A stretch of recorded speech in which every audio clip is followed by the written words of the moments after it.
이어서 특집 공감의 양식 2편, 이방인이 방송됩니다.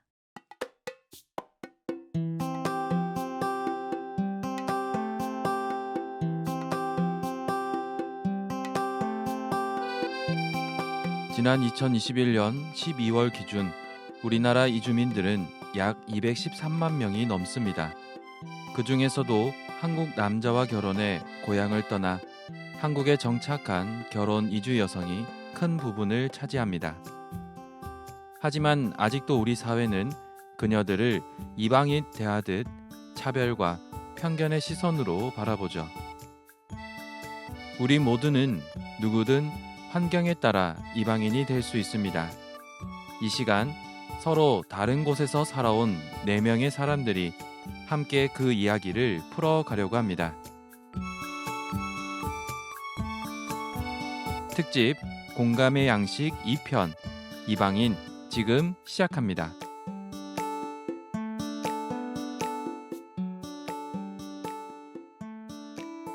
네, 저희 공감의 양식 오늘 두 번째 시간입니다. 신부님, 저희 벌써 공감의 양식에서 오늘 두 번째 손님이 또 찾아온다고 하는데요. 네네네. 이렇게 두 번째 손님 만나보는 기분 어떠세요?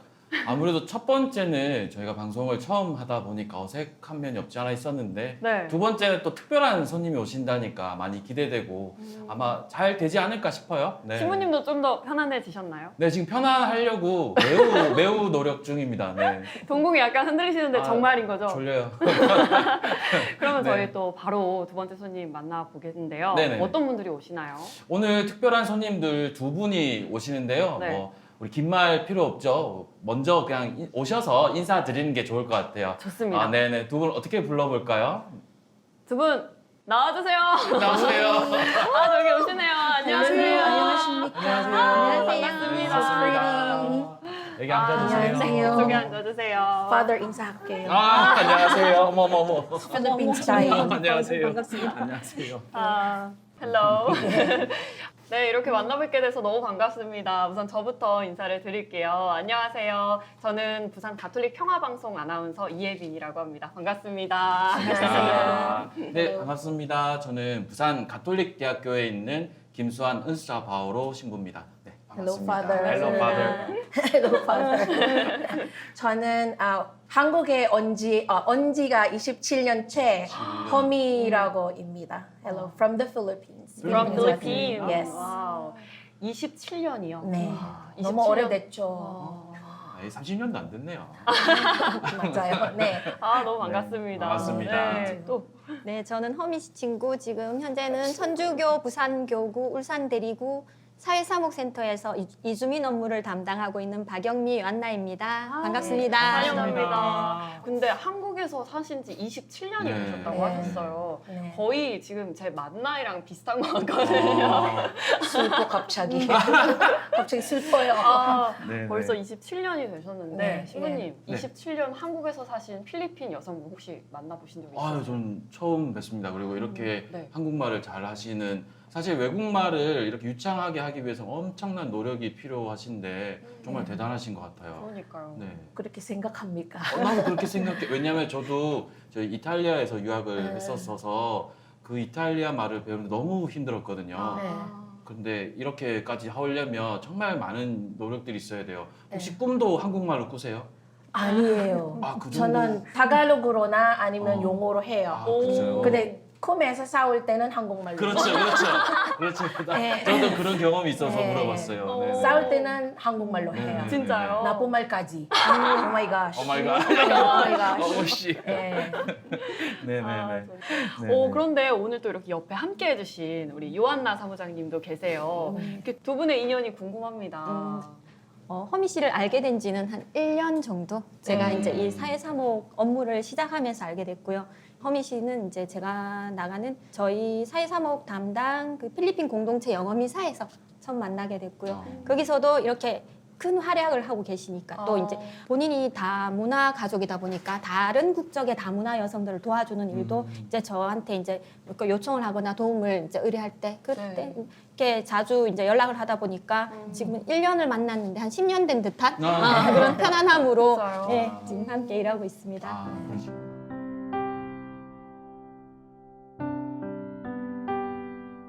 이주민들의 왕언니 한국살이 27년 차 허미 씨, 그리고 이주민들의 어려움을 돕는 박영미 사무장.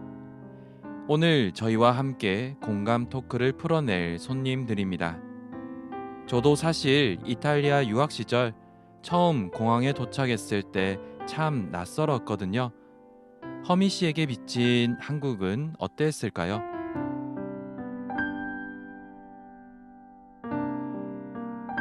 한국에 오신 지 27년 되셨다고 하셨잖아요. 그러면은 맞습니다. 1997년에 오셨겠네요. 6월 4일 날. 6월 4일? Yes. 그 날짜를 기억해요? 예, 기억합니다. 아, 그렇구나. 진짜. really. Really? 예. 그 6월 4일 날 한국에 처음 오셨을 때 한국의 분위기라든지 네. 첫인상은 어떠셨어요? 그때는 실망이었어요. 왜? 제가 기대했던 한국은 그냥 아주 높은 빌딩 같은 거, 뭐 반짝반짝하는 불빛 같은 거. 근데 김해공항에서 내려서 다 논밭이었어요. 그리고 뭐 우리 그때 남편 집 도착해서 네네. 저는 화려한 집인 줄 알고 네. 한국 사람들 소파 안 쓰구나. 아. 소파 없었어요. 아. 다 바닥에 앉아야 되고 먹어야 되고 네. 실망이었어요. 그때. 아이고. 근데 보니까 그거 한국 문화라고 네네네. 그 저는 얘기 들었어요. 이때까지는 익숙해요. 아. 네. 언어가 좀 어렵진 않으셨어요? 다행이다 집에서 영어 할 수는 있고 근데 밖에서는 그러니까. 진짜 답답했어요. 그 당시에 한국이었으면은 간판이나 표지판에 영어가 맞아요. 많이 없었을 텐데. 꽝이었어요. 꽝. 꽝? Really. 네, 아. 진짜로 영어 표시판 하나도 없고 네. 전 다문화센터 같은 것도 없고 한국어 어. 교실 같은 것도 없고 없고. 제가 다 알아서 공부를 했어요. 그래서 한국말 이렇게 부족합니다. 아, 아니요. 충분히 근데 잘하세요. 너무 아니에요. 독학을 하셔서 그런지 이 말씀하시는데 확실히 사투리가 있어요. 진짜요? 사투리 영향이 좀 있어요. 그래서 난 너무 좋아. 너무 좋아. 너무 좋아. 너무 좋아. 왠지 알고 있어요. 아, 알고 있어요? 예. 솔직하고 유쾌한 허미 씨. 하지만 그녀가 유창한 한국어를 하게 된 데에는 아픈 상처가 있습니다. 아, 저는 열심히 해야 된다고 생각해서 왜냐하면 네. 제가 한국의 첫 3년에 자주 차별을 당했어요. 차별. 네, 차별 너무 심하게 당해가지고 첫 3년에 저는 한국인 생활 보기 하고 싶었어요. 그때 제가 뭐 아파트에서 살고 있는데 택시 탈 땐 뭐 진짜 이 아파트 살고 있느냐? 왜요? 여기 비싼 아파트인데. 근데 기분 나빠서 저 같은 사람 비싼 아파트에 살면 안 되나? 안 됐냐? 그 택시 기사 저보고 그거 아니라 뒷동네 살고 있는지 아닌. 잘못 아는 줄 알고 예. 동네를. 근데 뒷동네 가지 너무 그렇잖아요. 택시 탈 때도 뭐 또 택시 기사가 제가 그 용어나 필리핀어 말을 하면 네. 그런 말 좀 하지 마세요. 왜요? 듣기 싫다고 나 무슨 말인지 모른다고. 아이고. 그래서 그 아저씨한테 제가 알려줘야 되나요? 그 제가 무슨 얘기하고 그렇죠. 있는지. 그렇죠. 경찰이세요? 잘한다. 아, 그때 그거까지 배웠어요, 진짜로. 방어하는 거. 싸우다시피 했네요. 네. 뭐 아저씨도 한국말 하지 마세요, 저한테. 전 그렇게 했고. 그 다음에 우리는 야시장 안 삐껴주니까 야, 새끼야, 삐껴. 우리 보고. 그래서 저도 할머니, 누구 보고 새끼 해요? 그때, 그 당시에. 우리 보고 새끼라고. 그래서, 아이고, 외국인들이 욕부터 배워요. 왜냐하면 우리한테 욕부터 말을 하니까. 근데 오늘 한국말 부족해서 우리도 욕으로 반응해요. 안타깝지만. 안 그래야 되는데 근데 답답해서 말이 안 나와. 사람들이 우리 보고 야 새끼 하는데 우리도 하지 뭐. 그런 기분 어떤지 너희들도 좀 생각해 보라. 그래요. 우리 애들 둘째 때 다른 다문화 아이들 많이 있었어요. 그러니까 이 담임쌤이 저보고 아들이 왜 이렇게 깔끔하냐. 깔끔하냐 왜 이렇게? 왜 깔끔하냐. 냄새도 좋고. 그럼 어떻게 해야 되는데? 그러니까요. 원래 그렇게 해야 되는데 근데 이 담임쌤 생각으로는 다른 다문화 아이가 이렇게 안 다녀요 학교에. 선입견이 있으셨던 거네요. 예. 그 쌤이 그렇게 생각하고 있었어요. 음. 예, 뭐 다문화 아이면 냄새 나고 뭐 옷이 좀 지저분하고. 예 맞아요. 그다음에 좀 알다시피 불쌍해 보여. 그렇게 생각하고 있었어요. 그 담임쌤이. 근데 우리 애들 보고 잘생겼다고 깔끔하고 뭐 좋은 옷을 입고 꾸준히 일하고 있는데 옷을 칭찬인데 기분 나쁘게 들리는 칭찬이에요. 그냥 저도 애매해서요 그때 맞아요. 뭐 이게 칭찬인지 아니면 뭐 저 어떻게 생각해야 되나. 저는 그때는 일단 그냥 신경 안 썼어요. 저는 신경 쓸 것 너무 많아가지고 그러네요. 그거까지 하면은 스트레스 받아요. 어. 저도 사실 말씀을 들었다 보니까 경험한 게 있어서 네. 이탈리아에 있을 때 피렌체를 갔어요. 네. 이제 동료 신부님들이랑 같이 유학하신 신부님들이랑. 근데 오신 지 한 달밖에 안 되신 분들이라서 이태리 말을 전혀 모르시는 분들이었어요. 그래서 제가 이렇게 안내를 해드리고 있는데 뒤에 여고생들이 그러니까 여고생 정도 돼 보이는 이태리 여자 친구들이 저희를 따라왔는데 뭐라 하는데 뭐 제 귀에 거슬렸어요. 근데 나중에 얘네들이 우리가 이렇게 알아듣는지 안 모르는지 모르겠지만 동양인이라는 걸 보고 그때가 이제 코로나 시작할 때였거든요. 이태리 말로 정말 심한 욕을 했어요. 오 마이 갓. 다 들으라고. 근데 걔네들은 우리가 못 들은 줄 알았을 거예요. 근데 제가 그걸 들었거든요. 그걸 뒤돌아봐서 뭐라 하려니까 얘네들이 저랑 눈 마주치더니 집에 갔어요. 피해 갔어요. 근데 그게 너무 그때 아쉬웠어요. 부자빠서 뭐 그 친구들을 뭐 이렇게 뭐라 한다는 건 아니지만 왜 나에게 욕을 했니 이렇게 정당하게 따져 물을 수 있어야 되는데 그렇게 못했던 게 좀 저는 아쉬웠었거든요. 근데 우리 허민 씨는 똑부러지게 정말 저는 진짜 그때 저는 어쩔 수 없어서 저 혼자 있기 때문에 네. 제 자신을 보호할 수가 없으면 누가 보호해 주나. 맞아요. 그래서 저는 어쩔 수 없이 싫어지만 저는 그런 성격을 그냥 생겼어요. 그런 성격. 맨날 방어. 살아내기 위해서 네, 맞아요. 한국말을 네, 더 빨리 한국에서. 배우면서 어떻게 보면 싸우기 위해서 더 네, 단단해지셨겠네요. 맞아요. 네, 맞아요. 네. 필리핀에서 평범하게 살던 허미 씨가 외국인이라는 이유로 받은 무시와 상처들. 그래서 허미 씨는 살아내기 위해 한국어를 더 빨리 배웠고 같은 외국인들을 돕는 일도 시작하게 됐습니다. 어떻게 이제 한국에서 이제 다른 분들을 돕기 시작하신 건지 어떻게 시작을 하셨어요? 아 그때 언제였지? 한 2002년 정도인가? 한국에 온 지 한 5년 정도네요. 예, 그때 우리 큰애 널 봐주는 아주머니 남편 공장 소장이었어요. 네. 그 다음에 그 회사에서 필리핀 분들 있다고 해서 저한테 전달하게 됐고 네. 문제가 생겼다고 좀 통역 좀 해봐라 통역 그렇게 시작했어요. 근데 알고 보니 이 친구들이 그 회사 안 나간 이유가 월급 못 받기 때문에 안 나가는 거라. 그래서 저는 직접 가서 남편이랑 회사 가가지고 얘기하고 월급 주세요. 그 다음에 안 쓸 것 같으면은 이분들이 좀 보내주세요. 다른 데 일하게. 그렇게 시작했어요. 그렇게 시작하면서 제 연락처 이분한테 주면서 또 다른 사람한테 주고 전국으로 제 연락처 알게 됐어요. 진짜요? 네. 그렇게 시작했어요. 제가 봉사하는 거. 혹시 뭐 길거리를 걸어가다가 또 이렇게 도움을 청한다든지 이런 경험 있으실까요? 예, 많아요. 그 우리는 원래 일요일날 미사 네, 마치고 시내 가가지고 거기서 놀러 갔는데 그 뭐 똑같은 필리핀 사람 알고 있으면서 저는 모른 척해요. 저는 한국에 처음 왔을 때 그렇게 어떻게 진전한 사람도 아닌데 not friendly, not friendly. I was not friendly. 저는 너무 내 인생만 신경 쓰는 사람이었어요. 집에서도 뭐 신경 쓸 것 많은데 다른 사람까지는 저는 할 생각 없었어요 그때. 네. 근데 인사하면서 hello, 필리핀 사람이야? 어. 그럼 당연하지 대답해야 되니까 언니 반갑다 반갑다. 그렇게 시작해요. 뭐 근로자든 이주 여성이든 그렇게 네. 시작하게 됐어. 네. 누가 먼저 그러니까- 다가왔어요. 네, 맞아요. 그다음에 뭐 다음 주에 미사 같이 가자.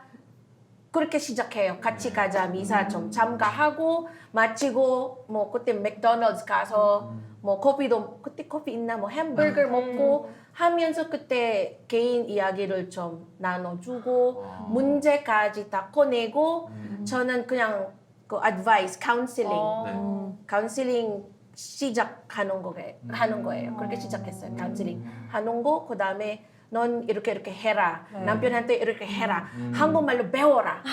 아, 그렇게 시작했어요, 저는. 예. 사실 지나가다가 만난 우연한 사람이고 아까 말씀하셨다시피 not friendly인데 네. 그럼에도 불구하고 이렇게 도와줄 수 있는 거는 또 허민 씨가 이런 것들에 대해서 참지 못하는 네. 불의를 참지 못하는 성격이 또 있으신 것 같아요. 예, 저는 뭐 가톨릭이라서 네네. 우리는 알다시피 그 제가 지금 여전히 지금까지 꾸준히 제가 지금 마음속에 있는 거는 우리 엄마한테도 배웠던 거 그러니까 도와줄 수 있으면서 안 도와주면 그것도 죄야. 내가 도움을 줄 수 있음에도 불구하고 네. 안 도와주는 것. 그거 죄다. 그래서 네, 네. 가능하면 항상 도와줄 수 있으면은 도와줘라. 음. 우리 엄마 항상 그렇게 저한테 말을 해요. 어. 그래서 싫어해도 네. 그냥 파이팅 하자. 파이팅.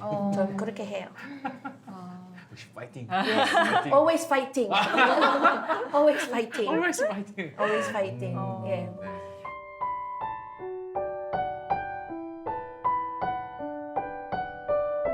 Always fighting. 저도 허미 씨를 응원합니다. 파이팅. 그리고 오늘 공감 토크 또 한 명의 게스트 울산 대리구 사회사목센터 박영미 사무장의 이야기도 들어볼까요? 옆에서 이렇게 허민 씨가 얘기를 하시는 동안 또 요한나 사무장님이 계속 이렇게 끄덕끄덕 하고 계시거든요.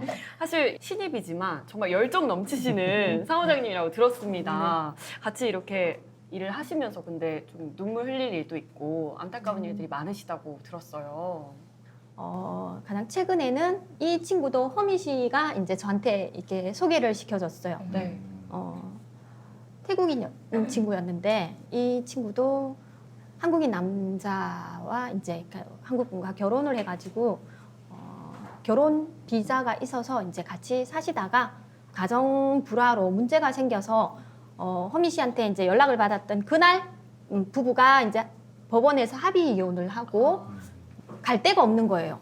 그래서 이분이 갈 데가 없어서 모텔이나 이제 카페를 전전하고 계시던 상황에서 이제 거기다가 이제 설상가상으로 이제 몸에 간에 종양이 있어서 이제 그게 뭐 정확하게 병이 이제 이렇게 중병이다 아니다 이제 확인이 안 된 상황에서 자기 몸에 뭔가가 있다는 거를 의사 선생님한테서 얘기를 듣고 이제 그 다음 단계 어떤 정밀 검사를 받아봐야 되는데 이제 수중에 돈은 없고 남편은 집을 나가라 해가지고 나와서 이제 거처할 데도 없는 상황에서 이제 우리 이렇게 대모님인 허민 씨가 이제 요한나 이런 친구가 있는데 이분 어떻게 도와줄 수 있을까요 하고 저희 센터로 이제 의뢰가 들어와가지고 연락처를 받고 그 친구를 접촉을 했거든요. 네. 그래서 이제 제 주소를 알려주고 당장 센터로 와라. 그렇게 해가지고 이제 제가 태워서 이제 저희 그 지역 안에 이제 수녀님들께서 운영하시는 여성 쉼터가 있어가지고 이제 바로 수녀님께 이제 연락을 드리고 이제 거처할 빈 공간이 되겠냐고 이제 여쭤봤더니 수녀님께서 그런 상황이면은 이제 이렇게 저희가 이제 같이 교군에 이제 연계된 시설이다 보니까 그래서 제가 퇴근길에 그분을 이제 수녀님께 인계를 하고 이제 그렇게 해서 그 이제 병원 치료까지 받으실 수 있도록 그렇게 연결한 사례가 있었거든요. 많아요 그런 거. 많아요. 사무장님 그러면 그 태국 여성분은 수녀님께 인계가 되고 나서 어떻게 잘 해결이 되셨나요?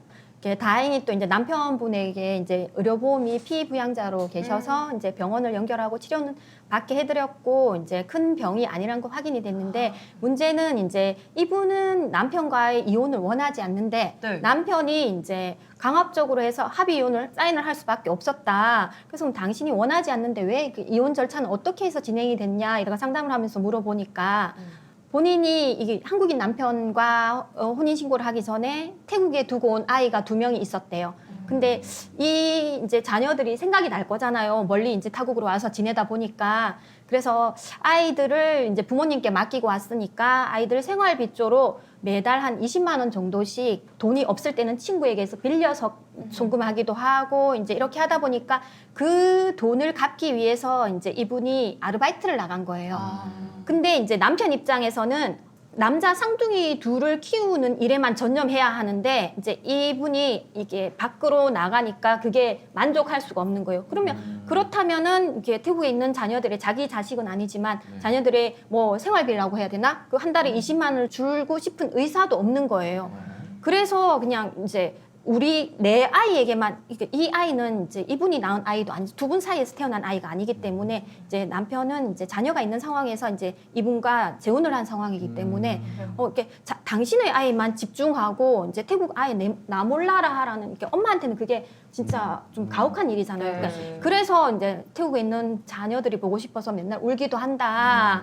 이제 이 아이들은 내가 없으면 자기 건강을 돌보고 싶은 이유도 이제 내가 없으면 이 아이들은 아빠가 돌아가셨기 때문에 이제 진짜 얘들은 의지할 데가 없다. 우리 부모님이 돌아가시면 그래서 이제 자녀에 대한 엄마로서의 어떤 모성애 그게 각별했기 때문에 이제 아이를 지켜야 한다고 했고 그럼에도 불구하고 이제 이분은 한국에서 사는 걸 또 살기를 원하시더라고요. 그래서 이제 그렇다면 이제 합의 이혼이 진행되면 안 되는데 이분은 이제 결혼을 했으니까 비자가 결혼한 상태에서는 이제 결혼 비자가 있는데 만약에 이 이혼이 성사가 돼버리면 이 비자 기한이 만료됐을 때는 이 한국의 체류 자격이 없어진단 말이에요. 그러면 비자가. 네 비자가 소멸되겠죠. 네. 그래서 그런 부분도 불안하고 자기의 건강 상태에서도 불안하고 되게 심리적으로 불안한 상태에서 이제 그런 이렇게 만남이 있었던 경험이 있었습니다. 비자가 또 문제가 되네요. 네.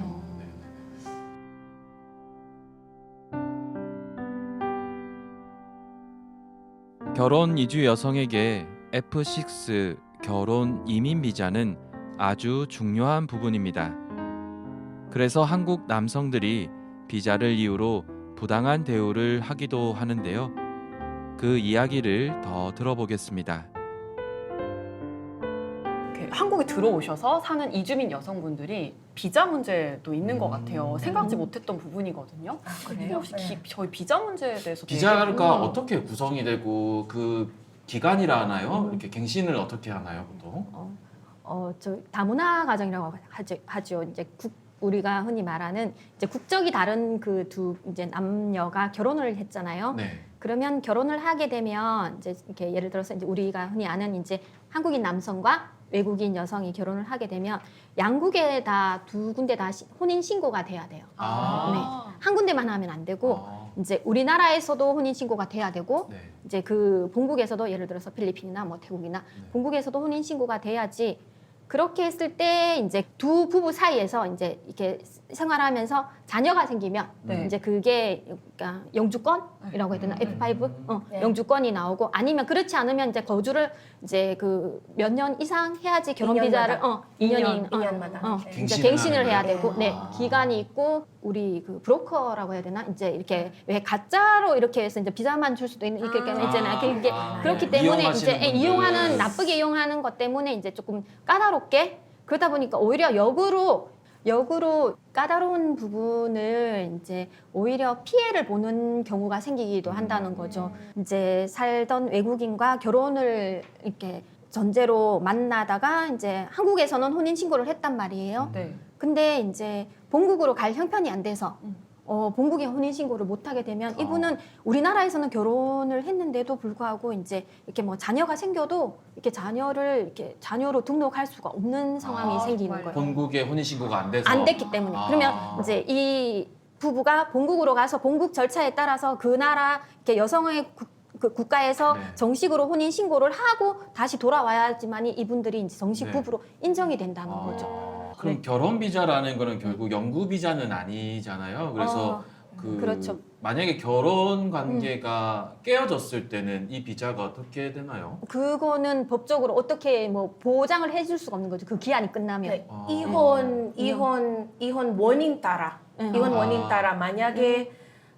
그 이주 여성은 소송했으면은 이겨서 네. 그때는 그 비자는 연장할 수 있고 네. 그다음에 아기 있으면 더 좋고 그다음에 근데 만약에 한국 남편 소송을 하면 네. 그다음에 이주 여성은 잘못했다 이혼하는 거다 그다음에 이 비자 만료일까지만 끝이에요. 불법 체류자 돼요.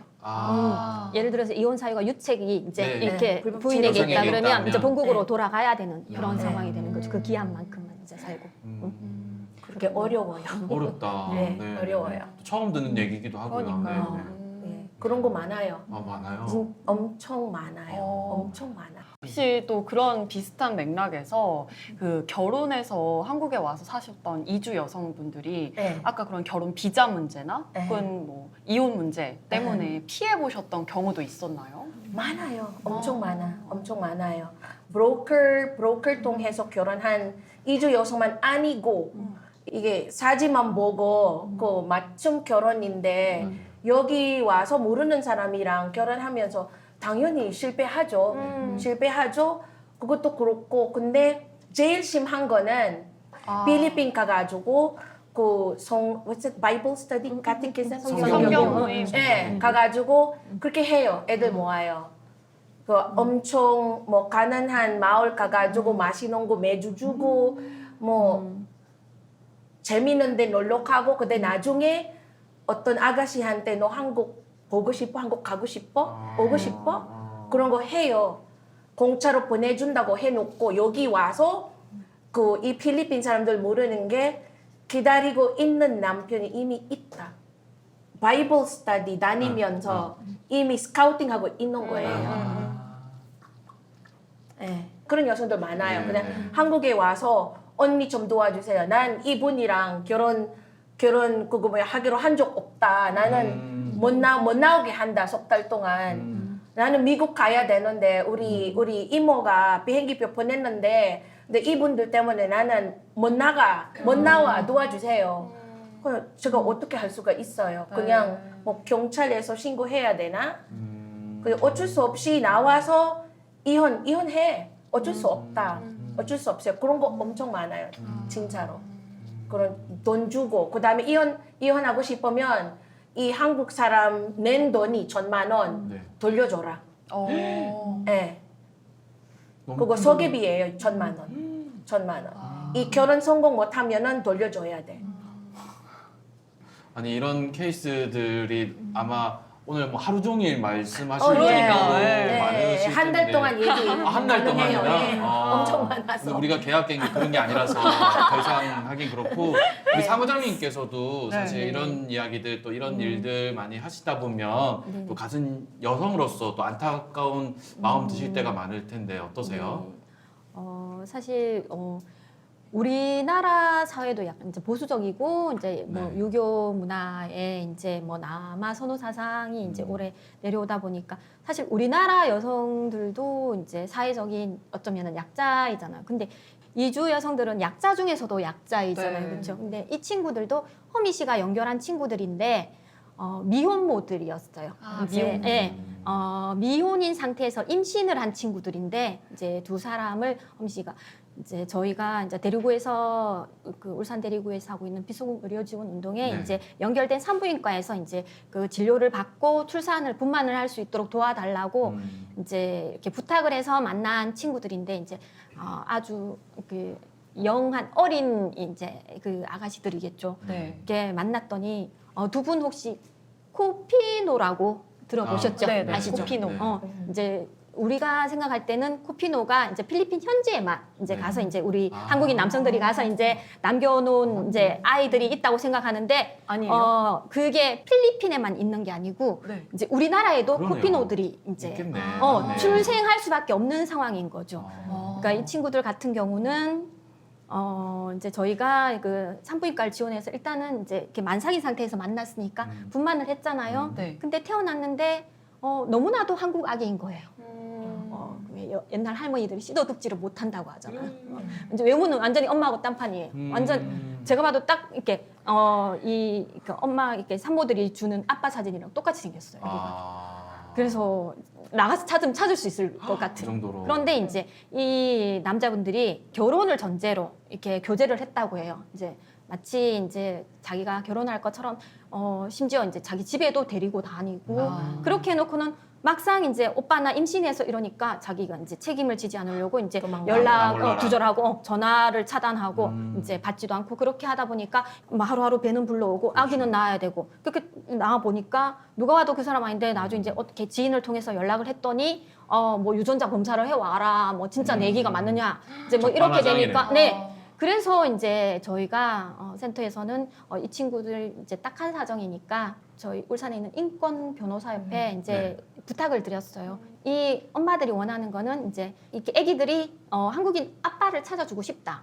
이제 그런 이제 간곡한 이제 자기들 마음을 이야기를 듣고 이렇게 변호사협회 이제 어떤 지원 사업 그게 신청을 했는데 다행스럽게도 이제 채택이 돼가지고 소송 비용을 지원을 받고 이렇게 아버지를 찾는 인지 소송을 이제 법원에 소장을 제출하고 진행 중에 있는 지금 과정에 있는 친구들이. 말씀하신 인지 소송이 네, 인지 소송은 좀 생소한데 어떤 거예요? 네, 그 말 그대로 자녀의 부친을 이제 찾아주는 찾아가는. 오. 그 인지 소송, 이렇게 부의 확인을 하면은 이제 네. 이 친구들이 아버지의 호적에도 올릴 수 있고 그 지금은 태어났으니까 이 아이들은 어머니의 국적으로 올릴 수밖에 없는 거예요. 미혼이다 보니까 필리핀 국적의 아기들인 거죠. 한국에서 태어났었어도 우리나라는 이제 속지주의가 아니고 속인주의니까. 네. 머리 아프긴 하다. 네. 네네네. 그래서 어머니 국적을 따라서 필리핀 대사관에서 이제 여권을 받고 출생신고를 했으니까 어머니 성을 따서 이제 출생신고를 할 수밖에. 그래도 출생신고는 해야 되잖아요. 네네네. 그래서 이제 어머니 이름으로 본국의 자녀로 이제 출생신고를 하고 거주는 한국에 있는 쿠피노인 거죠. 아까 말씀드린 그런 그럼 상태에서 인지 소송을 통해서 네. 아버지가 아버지를 찾는 과정에 있는 거죠. 그럼 그렇게 그게 되면 법적으로 인정이 되는 아버지. 인정이 되면 이제 만약에 그러면 이제 아버지를 찾아서 이제 아버지 호적에도 올릴 수 있고 네. 이 아이들이 국적을 원한다면 이제 합의하에 F 비자. F 비자. 동반 가족으로 이제 아이들 비자도 한국에서 법적으로 정당하게 이제 이렇게 거주가 될 수 있는 그런 게 이제 지금은 엄마가 이렇게 비자가 없으면 아이도 비자가 없는 상황인 네, 거잖아요. 네. 불법이 되는 음. 거잖아요. 네, 네. 자연히 엄마를 따라가야 되니까. 그럼 일정 기간이 되면은 이제 우리나라에서는 교육은 시켜줘요. 학교는 다닐 수 네. 있거든요. 근데 이 아이들이 만 18세가 되면 본국으로 돌아가야 돼요. 성인이 되면 이제 불법 네, 체류자가 예. 되는 거네요. 비자가 그래서 없으면. 불법이어서 이제 더 이상 한국의 성인 자격으로는 있을 수가 없으니까 그러면 이 아이들은 문화는 한국에서 교육을 받았으니까 네. 문화나 언어는 한국에서 다 배웠단 그렇죠. 말이에요. 네. 근데 이제 어느 날 갑자기 외할머니가 계신 나라로 가라. 그렇게 이제 몰아내야 되는 그런 이렇게 어떤 법의 제도적인 어떤 모순이 있는 거죠. 네. 그래서 거기에서 이 아이들은 희생양이 될 수밖에 없다는 거죠. 하긴 그 아이들이 잘못한 건 아닌데 그죠? 그렇죠. 안타까운 일이네요. 말씀하신 거 들어보니까 정말 과정이 참 지난한 것 같아요. 근데 이렇게 한국에서 이주 여성과 함께 사는 아이들도 이렇게 보시면 안타까운 마음이 들 것 같은데 사무장님 어떠세요? 근데 이 이제 태어나는 아기들은 저희가 이제 다른 병원보다 산부인과는 진료를 동행하면 산전 진찰을 같이 들어가거든요. 그러면 이제 아이들 그 태동 소리, 이제 심장 소리부터 같이 듣고 이제 분만이 이제 어떻게 자연 분만이 순산이 됐다 하면 또 저희도 같이 안도하고 이제 이렇게 하는 과정에서 이렇게 이 어린 산모들이 저 조카 같기도 하고 또 딸 같기도 하고 이제 그런 마음에 아기들도 이제 태어나면 너무 예쁘고요. 한편으로는 이렇게 이제 예쁜 아기들이 두 번씩이나 버림을 받았다는 그런 마음에 이제 한국 사람으로서 참 부끄럽기도 합니다. 네.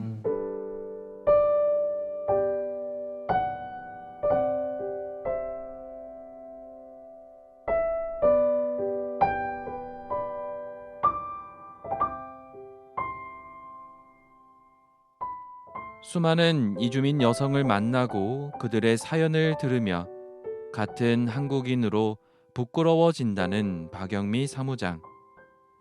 우리는 그들을 이방인이라 부르며 너무나 큰 상처를 안겨줍니다. 하지만 다른 시각으로 본다면 이방인은 누구든 될 수 있는 존재입니다.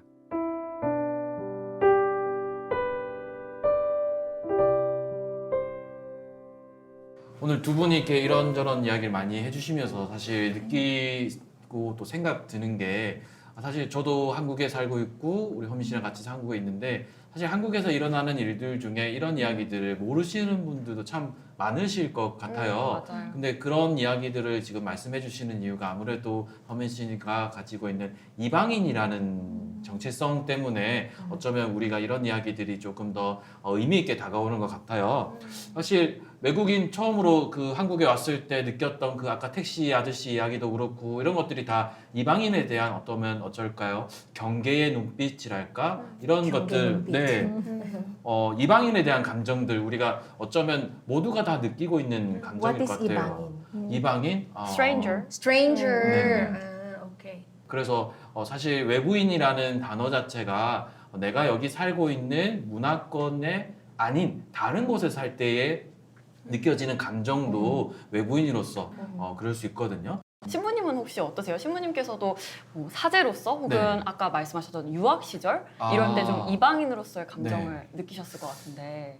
유학 시절에는 아무래도 저도 말 그대로 외국에서 살았다 보니까 아까 말씀드렸다시피 그런 욕도 먹고 또 제가 이탈리아에 있었을 때는 완전히 코로나가 제일 심할 때 네, 하루에 막 1,000명씩 돌아가실 때 그때 있었다 보니 저희가 이제 표가 나잖아요. 얼굴에 동양인 얼굴에 표가. 그래서 저희한테 중국인 나가라, 너희 나라로 돌아가라, 뭐 이거를 이제 욕을 하더라고요.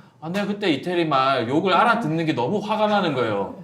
차라리 몰랐으면 그냥 막 듣고 흘렸을 텐데 그걸 알아듣고 감정이 생기고 나도 말을 할 줄 아니까 막 이렇게 따지게 되고 근데 무서웠어요. 그때 거기는 모두가 다 반동양인에 대한 그 감정이 그때 심할 때라서 죽겠다 싶을 정도의 공포감도 느꼈었거든요. 그런 것들이 어쩌면 저도 외부인 혹은 이방인에 대한 감정이고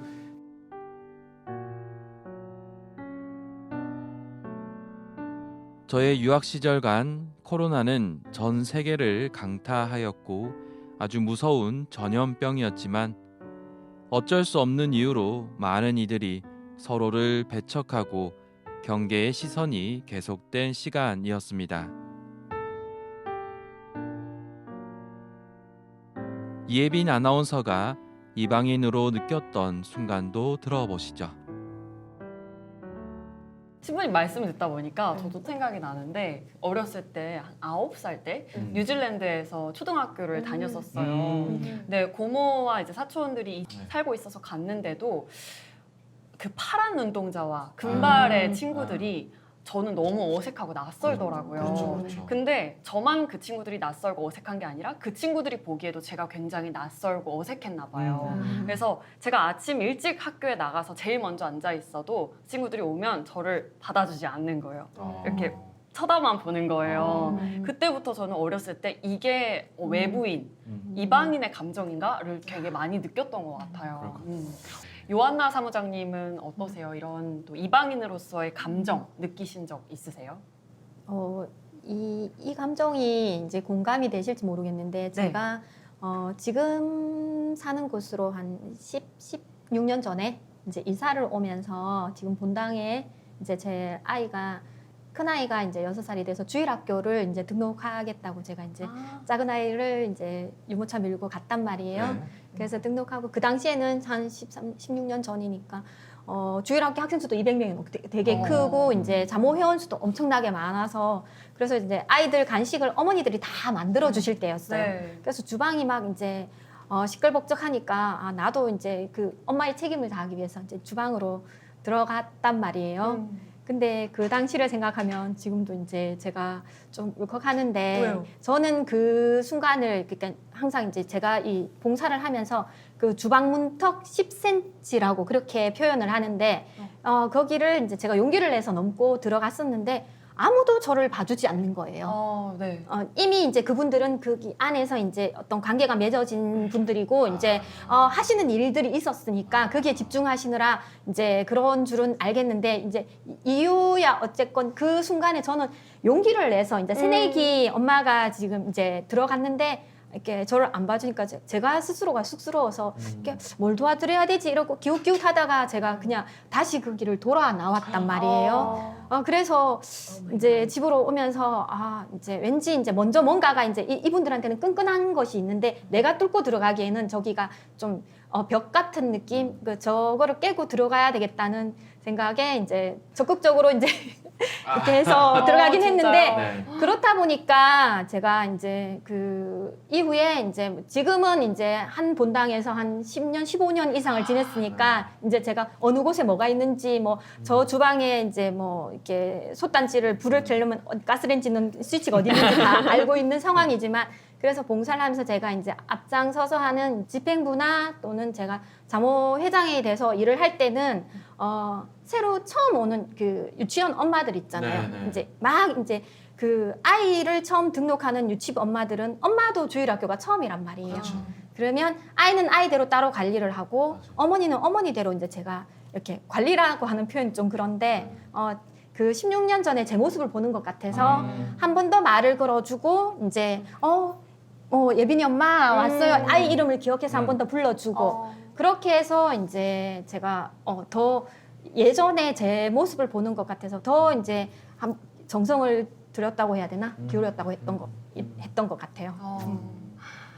사실 외국에서뿐만이 아니라 일상에서도 우리가 종종 이방인으로서의 그런 감정을 느끼는 것 같은데 신부님 오늘 로망카라 이렇게 셔츠를 입고 계시잖아요. 네, 네. 신부님께서도 사실 직업이 사제라는 네. 그 자체만으로서도 어떤 이방인으로서의 감정을 느끼시지 않을까 어렴풋이나마 예상이 되는데 어떠세요? 네.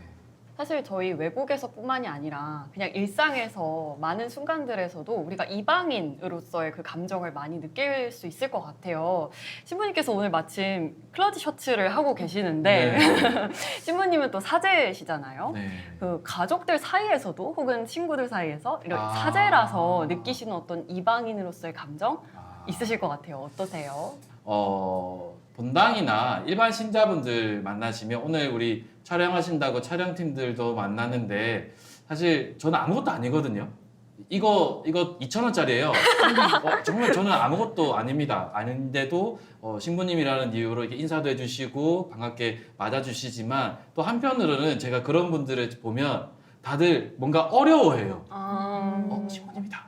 신부님이다. 약간 신부님이요. 어려워해요. 그래서 난 지금 아무 말도 안 하고 그냥 인사만 했을 뿐인데 왜 다들 어려워하실까? 그런 것들이 당연히 신부라는 사람을 많이 본 적이 없으니까 그렇게 하실 수 있는 리액션이지만 저는 좀 그런 것들이 좀 이렇게 부담스럽기도 하고 특히나 이제 또 열심히 하신 아주머니들 신자분들은 신부님 막 이래요. 오지 마세요. 지금 전 오지 마세요. 이래요. 너무 부담스럽기도 하고 성향이 또 있고 해서 사실 그러다 보니까 결국 신부라는 직업이랄까요? 아니면 신부라는 삶의 자리가 사실은 종교 안에서 하느님을 바라보는 삶의 자리이지만 또 사회 안에서는 특별할까요? 그런 것들이 비춰져서 뭐 때로는 감사한데 때로는 부담스러워서 약간 이런 양가 감정이 느껴진다 할까요? 그런 게 조금 많이 그렇습니다. 그래서 한편으로는 고맙지만 또 한편으로는 부담스러워서 네. 사실 신부라는 삶 자체가 우리나라에 그렇게 많지 않은 사람들이다 보니까 많은 분들이 가지고 있는 어떤 이미지들이 있잖아요. 특히 미디어에서 만들어주는 이미지들. 옛날에 검은 사제들 영화에서 나왔던 강동원. 또 요즘 아일랜드의 누구? 차은우. 네. 그런 배우분들이 연기하시는 신부의 모습과 실제로 만나는 신부의 모습은 정말 괴리감이 그게 꼭 얼굴 이게 생김새뿐만 아니라 그 삶이라는 것은 결코 이제 같지는 않거든요. 근데 많은 분들은 그렇게 간접적으로 받아들여지는 신부들의 모습을 보고 어쩌면 또 기대하는 바가 있어서 저희들이 물론 그 기대하는 바에 부응도 하려고 하지만 또 한편으로는 그런 기대에 참 내가 이 세계와 과연 잘 어울리고 살고 있나? 라는 생각도 가끔 해봅니다. 네. 그래서 한편으로는 솔직하게 서운할 때도 있어요. 왜냐하면 저는 이제 소위 말해서 얼굴이 팔려버린 거예요.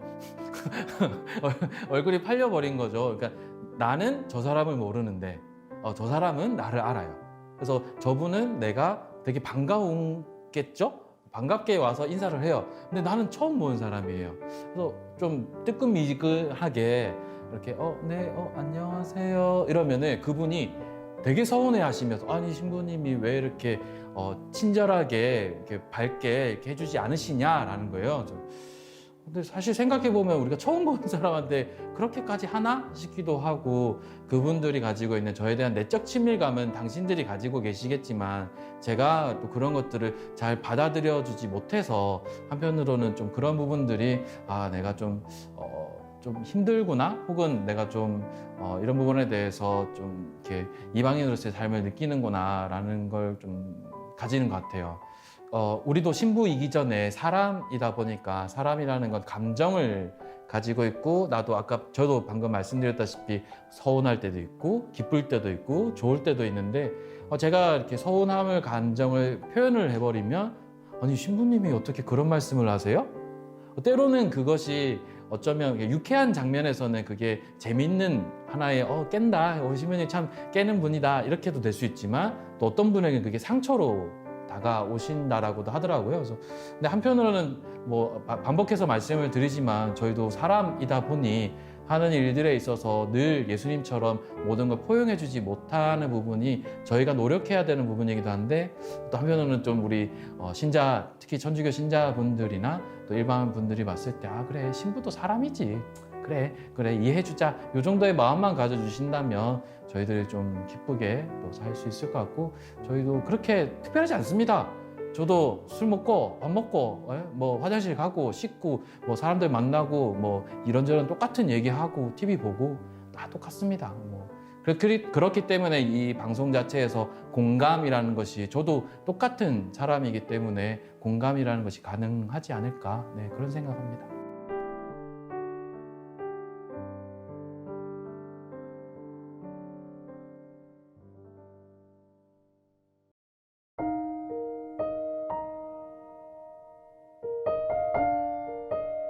아나운서라는 직업에 있어서도 가끔씩 이방인의 감정을 느낄 때가 있는데 사실 아나운서라고 하면 아직까지 이제 많은 분들이 좀 화려한 직업 또 아무래도 카메라 앞에 서서 수려하게 말을 하고 그러다 보니까 되게 좋은 모습만 많이 생각을 해주시는 것 같아요. 그게 좋은 점이면 좋은 점일 수 있는데 사실은 뒤에서 그 모습을 갖추기 위해서 또 되게 많은 노력들을 하다 보니까 제 나름대로 또 저는 개인적으로 진로 선택을 다양하게 바꿔왔어서 갑자기 특수목적 고등학교에서 연극영화과를 갔다가 또 다시 연극영화과에서 제약회사를 갔다가 뒤늦게 이 꿈을 찾아서 아나운서를 하겠다고 선택을 해왔기 때문에 내 스스로 내 선택이 옳다는 거를 증명해내야 했어요. 그래서 누군가는 저한테 아나운서 뭐 괜찮겠네 그래도 너 돈 잘 벌 거 아니야 아니면 시집은 잘 가겠네 이렇게 말을 하기도 했거든요. 근데 사실은 그 말들이 저한테는 조금 공감이 잘 되지는 않았던 게 저는 정말로 이 꿈을 향해서 왔고 그러다 보니까 많은 분들은 그거를 이제 보여지는 걸로만 이제 보시긴 하지만 저는 그걸 증명해내기 위해서 또 노력을 해왔던 그런 기억이 있어서 그때마다 가끔 내가 아나운서로서 이 이방인의 감정을 느낄 때가 있구나 라는 걸 생각하면서 대신 이거를 나는 이방인이야 라고 그냥 거기서 끝날 게 아니라 그 감정을 느낄 때 내가 앞으로 어떻게 해야겠다라는 것들에 대한 좀 생각이 들더라고요. 그래서 그런 감정들이 들면 들수록 오히려 더 나는 이방인이라는 생각을 좀 하지 말고 그거를 막 버리려고 애쓴다기보다는 좀 덜 하려고 노력하면서 어떻게 하면 내가 더 다가가고 소통할 수 있을까? 더 들어야겠다. 그런 생각을 많이 했습니다. 낯설고 다수의 사람들 속에 혼자처럼 느껴지는 이방인의 감정. 누구나 어디서든 느낄 수 있기에 우리는 서로를 오히려 더 이해해줘야 하는 것 아닐까요? 저희가 앞서서 우리 허미 씨의 한국 적응기부터 이주민 여성들의 이런 어려움 그리고 각자 일상에서 만나는 어떤 이방인으로서의 그런 감정까지 이렇게 다 나눠봤는데요. 결국 이렇게 이야기를 쭉 나누다 보니까 드는 생각이 우리가 사람 사이에는 역지사지의 마음이 정말 필요하구나라는 생각이 들었어요. 어떠세요, 신부님? 맞습니다.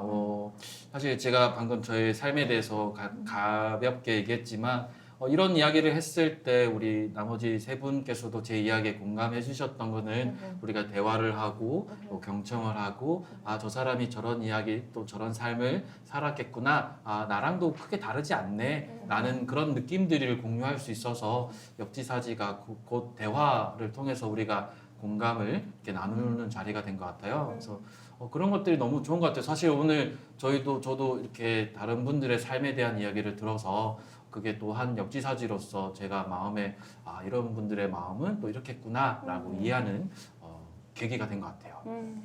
허민 씨는 어때요? 저는 그 영어로 표현하는 그 마음 있긴 있어요. 네. 그 영어로는 we all carry a cross 아, like Jesus 십자가. Christ, yeah, but only the weight is different. 무게만 다르다. 무게만 다르다. 음. 우리는 다 문제 가지고 있고, 아, 맞아요. 우리는 다 문제 가지고 있고, 근데 그 차이점은 얼마나 심한지, 어떻게 해결할 건지, 그 퍼펙트한 사람은 없고, 그래서 일단 그런 거 없기 때문에 열심히 해야 돼요. Always. 저는 그렇게 생각해요. Always fighting. Yes, always fighting. Always fighting. 저 always fighting. 네. 우리 사무장님은 오늘 어떠세요? 오늘 이 자리에 모인 우리 네 명도 다 다양한 직업, 이제 네. 다 다르지만 의무도 다르지만 이렇게 누구 하나 틀린 게 아니잖아요, 그렇죠? 그러니까 우리 허미 씨와 함께 오는 우리 이주민 친구들도 이렇게 틀린 게 아니고 이제 우리와 다를 뿐이고 이제 살아가는 모습이 다를 뿐이지 이분들이 틀린 게 아닌데 왠지 우리 사회 안에서는 이분들이 뭔가 이제 잘못됐고 우리 아래에 있는 것처럼 그렇게 하다 보니까 이제 원하지 않는 이제 부당한 그 대우를 받기도 하고 피해를 받는 것 같아요. 그래서 이분들을 대하는 모든 분들이 이렇게 이 다름을 인정해주고 함께 가는 이제 동반자로 봐줬으면 좋겠다는 그런 생각을 가졌습니다. 동반자라는 말이 너무 좋은 것 같아요. 네. 자, 오늘 우리 많은 이야기들 참 나눴는데요. 우리 지금 우리나라에 있는 이주 여성들 또 이주 노동자들을 위해서 우리 허민 씨와 사무장님께서 혹시 각각 뭐 응원의 한 말씀 부탁드려도 될까요? 저는 일단 불러서 감사합니다. 저희가 감사합니다. 우리 이주 여성들 힘든 일들 문제가 있던 거 이런 플랫폼 주셔가지고 정말 감사하고요. 우리 이야기를 듣고 싶은 사람들 있구나. 저는 그렇게 느껴요. 우리는 우리 이야기를 듣고 싶은 사람들 있구나. 중요하다고 저는 그렇게 생각하고 있고 감사해요. 저는 그렇게 생각합니다 지금. 네. 연나 사무장님. 제가 저희 센터에 오는 이주민 친구들한테 하는 인사가 있는데 뭐 네. 제가 이제 뭐 의료적인 도움을 줬거나 어쨌든 어떤 법률적인 이제 그 지원을 해줬거나 할 때 헤어질 때는 항상 이제 다시 보자가 아니고 다시 보지 말자 그러고 인사를 하거든요. 왜냐하면 이 친구들이 나를 다시 찾을 때는 뭔가 또 문제가 발생했다는 거잖아요. 그런 친구들에게 다시 보지 말자고 했는데 문제가 생기면 언제든지 울산 대리구 사회사무센터를 찾아오면 제가 도와줄 수 있는 한 우리 센터가 지원해줄 수 있는 한 물심양면으로 도와드리겠습니다. 네. 또 우리 허미 씨가 오늘 특히 아주 시원하게 입담을 막 풀어주셨잖아요. 네. 허미 씨 마지막으로 이주 여성들 대표해서 한국 사람들한테 시원하게 한마디 해주세요. 오케이. 우리 이주 여성들 그냥 피부색이랑 얼굴 생김새랑 다를 뿐이고 근데 우리는 한국 사람처럼 이 한국 나라에서 열심히 하는 사람들이라고 생각하면 정말 감사합니다. 진짜 우리도 도움이 됩니다. 한국에 믿어주세요. 네. 네. 좋습니다. 알겠습니다. 네. 신부님은요? 저도요. 사실 이 방송을 처음 섭외 받았을 때 공감이라는 이야기가 참 부담스러웠어요. 사실 요즘 말로 우리 MBTI 말로 제가 MBTI 검사를 최근에 정식 검사를 했는데 F가 빵점이에요. 오 마이 갓. 그랬는데 오늘 이제 이런 자리에서 제가 과연 여러분 세 분의 이야기를 잘 듣고 충분히 공감했는지 조금 저 자신을 돌아보게 했지만 또 한편으로는 저는 그냥 이렇게 이야기 듣고 같이 또 이런 좋은 이야기 나눌 수 있어서 되게 좋은 것 같아요. 우리 다음에 좋아요? Yes, just message. 이렇게 너무 진짜 감사합니다. 네, 이렇게 동반자로 또 역지사지의 마음으로 다시 하나가 돼서 함께하길 바라면서 오늘 필리핀 이주 여성 27년차 현미 씨와 또 요한나 사무장님과 함께했습니다. 오늘 함께해 주셔서 너무너무 감사합니다. 모두 감사합니다. 여러분, 오늘 공감의 양식 어떠셨나요? 살면서 우리는 다양한 삶을 살아온 사람들과 끝없이 만나고 헤어지기를 반복합니다. 이들과의 관계에서 공감하기 위한 첫 번째는 타인의 입장이 되어 생각해 보는 거죠. 아유, 말이 쉽지 그게 잘 되나? 라는 분들도 많을 겁니다. 맞습니다. 어렵죠. 그러나 세상은 함께 살아가야 하기 때문에 인간이라면 꼭 필요한 마음의 양식이 아닐까 그런 생각을 해봅니다. 기획 김은경, 연출 최수련, 구성 김윤미, 자료조사 재서연, 음향 떨기나무, 영상 촬영 장석근, 남재현, 김현지, 오성훈, 편집 김선영, 타이틀 김윤기, 음악 성혜랑, 소품 최상미, 제작 부산 가톨릭 평화방송. 이 프로그램은 부산광역시 지역방송 발전 지원 사업 지원을 받아 제작되었습니다. 청취해주신 여러분 모두 감사드립니다.